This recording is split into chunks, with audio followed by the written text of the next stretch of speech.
નમસ્કાર, આપ જોઈ રહ્યા છો TV9. હું છું માનસી સોની. નજર કરીએ દેશ વિદેશના તમામ સમાચાર પર ફટાફટ અંદાજમાં. અમદાવાદ શહેરના વાતાવરણમાં વહેલી સવારથી આવ્યો પલટો. કાળા ડિબાંગ વાદળો ઘેરાયા બાદ કેટલાક વિસ્તારમાં વરસાદી ઝાપટા પડ્યા. સીજી રોડ, નવરંગપુરા સહિતના વિસ્તારમાં ઝરમર વરસાદથી રસ્તાઓ ભીંજાયા. આંબાવાડી, પાંજરાપોળ વિસ્તારમાં પણ હળવો વરસાદ વરસતા લોકોને બફારાથી મળી રાહત.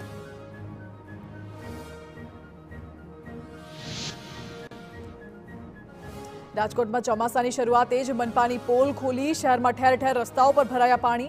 યાજ્ઞિક રોડ, રામકૃષ્ણ આશ્રમ પાસે પાણી ભરાતા શહેરીજનો મુશ્કેલીમાં. મવડી વિસ્તાર, ટેલિફોન એક્સચેન્જ સહિતના વિસ્તારોમાં ભરાયા પાણી. મનપાની પ્રી મોન્સૂન કામગીરીના મસમોટા દાવાઓની ખુલી પોલ.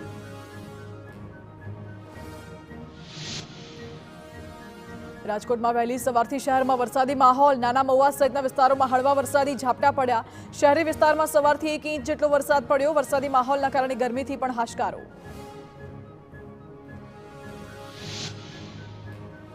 રાજકોટમાં 1 ઇંચ વરસાદે આરએમસીની ખોલી પોલ. નાના મહુવા સર્કલના ઓવરબ્રિજ પાસે ભરાયેલા પાણીમાં 2 BRTS બસ અને એમ્બ્યુલન્સ બંધ પડી. મુસાફરોએ પાણીમાં ઉતરી સુરક્ષિત સ્થાન પર પહોંચવું પડ્યું.